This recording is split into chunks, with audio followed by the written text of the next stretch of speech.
Buenas, mi nombre es Raúl Noriega. Hoy le vengo a hablar un poco sobre algunos conceptos del derecho, eh, hacer unas comparaciones, unos cuadros comparativos y hablarles sobre derecho público y derecho administrativo.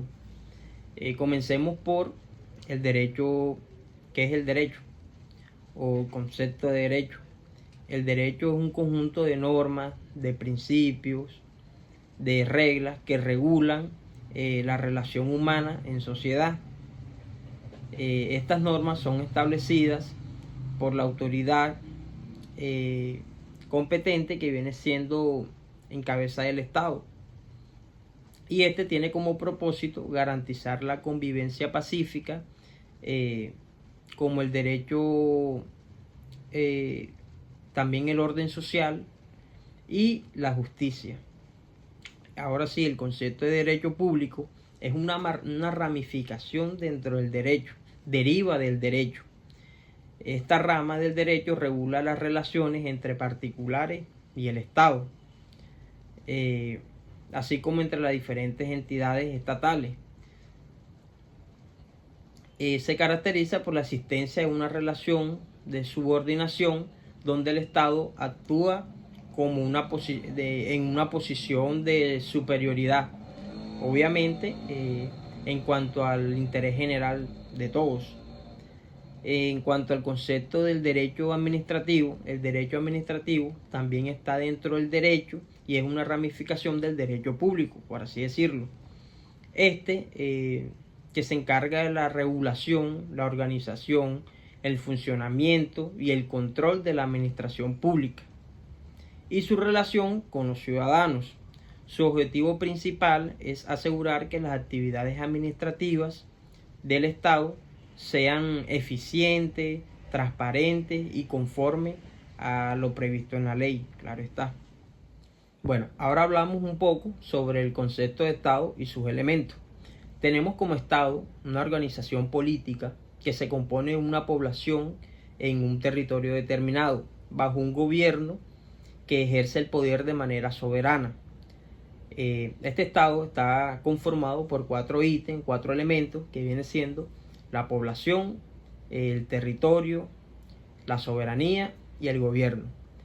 La población es un conjunto de personas que habitan en un territorio del Estado y tienen por objeto la acción del gobierno.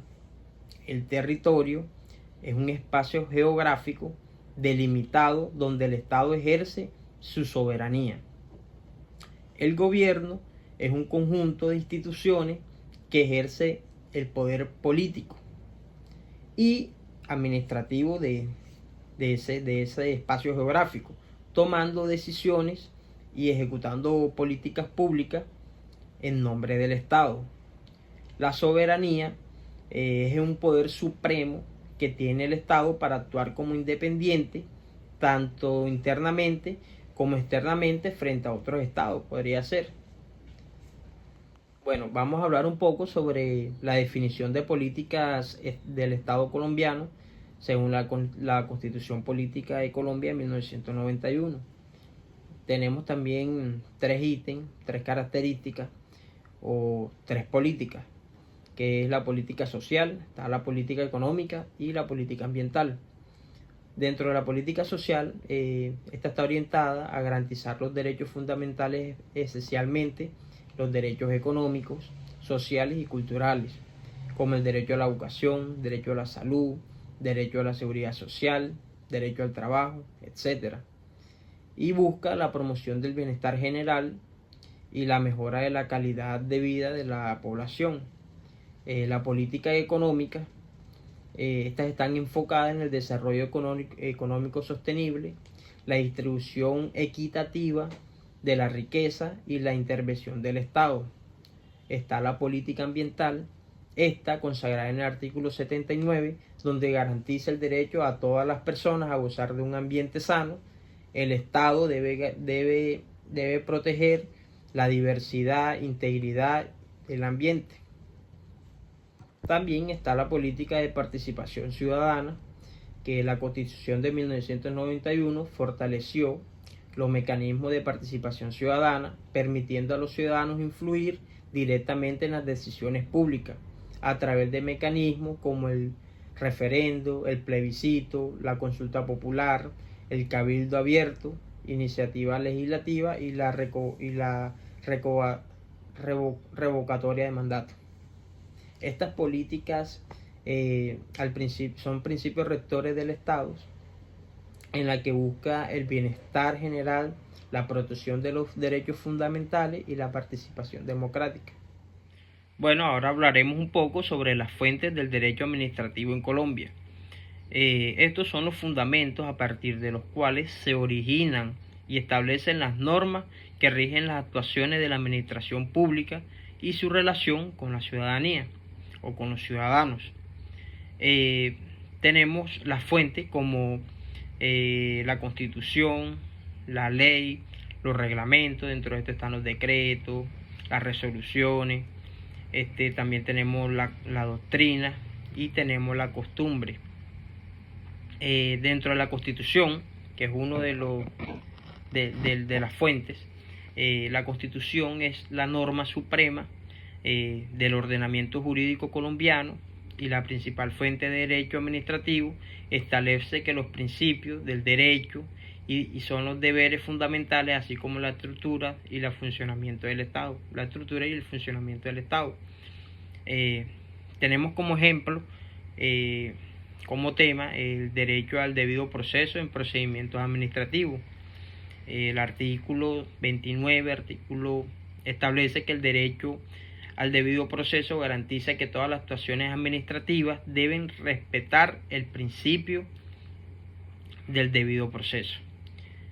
También tenemos que establece que la administración de justicia es una función pública y que sus decisiones deben ser públicas y estar fundamentadas. Eso es en cuanto a la Constitución política. También tenemos que en la ley es una de las normas jurídicas dictadas por el Congreso de la República y es una fuente primaria del derecho administrativo.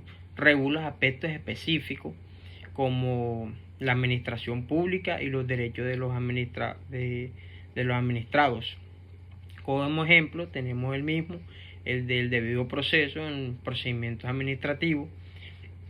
La ley 1437 del 2011, que es el Código de Procedimiento Administrativo y de lo Contencioso Administrativo, el CEPACA, regula los procedimientos que deben seguir la administración pública en las actuaciones, incluyendo el debido proceso. También establece que la organización y los funcionamientos de las entidades del Estado y los principios que deben seguir la función administrativa. Tenemos que en la ley 270 de 1996, que es la estatutaria, reglamenta la administración de la justicia, garantizando el respeto al debido proceso en los procedimientos judiciales y administrativos. En cuanto a los reglamentos, son normas jurídicas expedidas por el Ejecutivo, como ya lo habíamos visto en clase, en cabeza del presidente de la República, los ministros y los directores de entidades administrativas. Tienen como objetivo el desarrollo y la aplicación de las leyes. Un ejemplo, también para el debido proceso en procedimientos administrativos, está el decreto 1074 del 2015.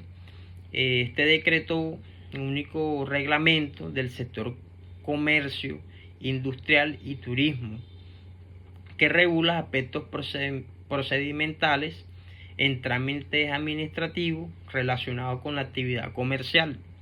Según el decreto 19 del 2012,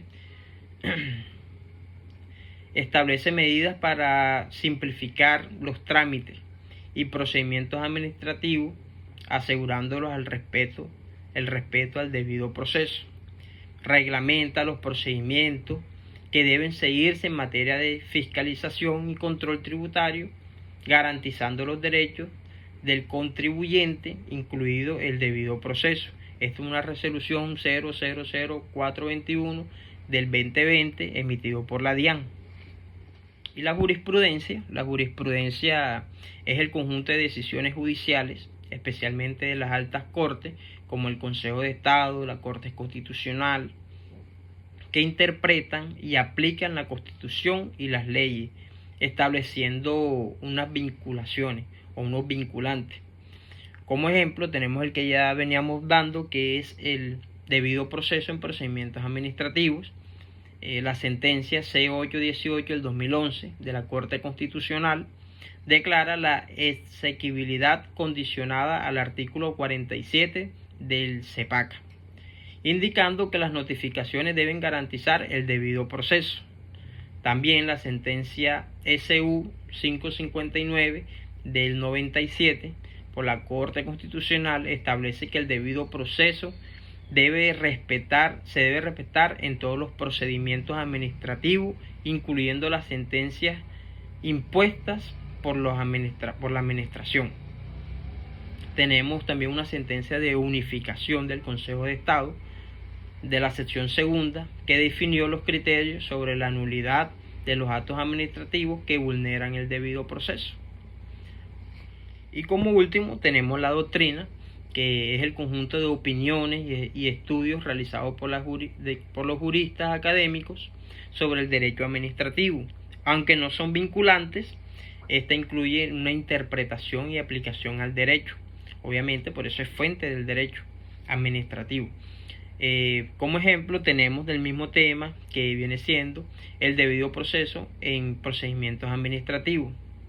Comentarios doctrinales sobre la ley 1437 del 2011.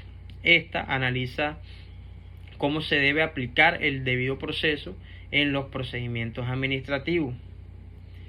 También obras académicas sobre el control de legalidad y de función administrativa, eficiencia y legalidad en procedimientos del debido proceso en el área administrativa. Bueno, ahora le voy a hablar un poco sobre la diferencia entre centralización y descentralización. Tenemos aspectos como definición, autoridad, ejemplo de estructura, quién los controla, su eficiencia, la flexibilidad y los riesgos.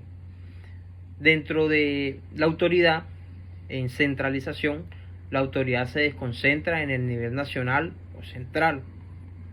En cambio, en descentralización, la autoridad se distribuye entre las entidades locales o regionales, alcaldía, gobernación, por ejemplo. En ejemplo de estructura, el Ministerio de Hacienda es la administración central, centralización. En descentralización tenemos que el control es más flexible, permitiendo adaptaciones locales. Eficiencia. Puede ser menos eficiente por la sobrecarga a nivel central dentro de la centralización, o sea que reúne muchos aspectos a nivel nacional. En cambio, en descentralización puede ser más eficiente y corresponde a las necesidades locales específicas. Los riesgos dentro de la centralización: tenemos riesgos en la burocracia, la lentitud y la toma de decisiones. En cambio, los riesgos dentro de la centralización son riesgos de inconsciencia y de desigualdad entre regiones, puede ser una. En definición, dentro de la centralización tenemos concentración de funciones y decisiones de un órgano central, y de la descentralización la distribución de funciones y competencia a entidades locales o regionales. Ejemplo de estructura, ya se lo había mencionado. En uno, el Ministerio de Hacienda en la administración central, o sea, centralización, y en el otro, el órgano el más flexible, permitiendo adaptaciones delegadas. Por ejemplo, le delegan alguna función a una alcaldía, a una gobernación, y puede haber mucho más eficiencia. Para los ejemplos, dentro de la centralización, la Ley 80 de 1993, el Estatuto General de Contratación de la Administración Pública, un ejemplo, regula el proceso de contratación estatal a nivel nacional, estableciendo directrices uniformes para todas las entidades del Estado. Esta ley centraliza el control de la concentración pública. En cambio, en la descentralización, esta introduce una información amplia, las cuales las competencias de los municipios de Colombia, permitiendo una mayor autonomía local en la administración y la gestión de recursos. Pues al parecer la descentralización en muchas ocasiones puede que sea más favorable en muchos aspectos.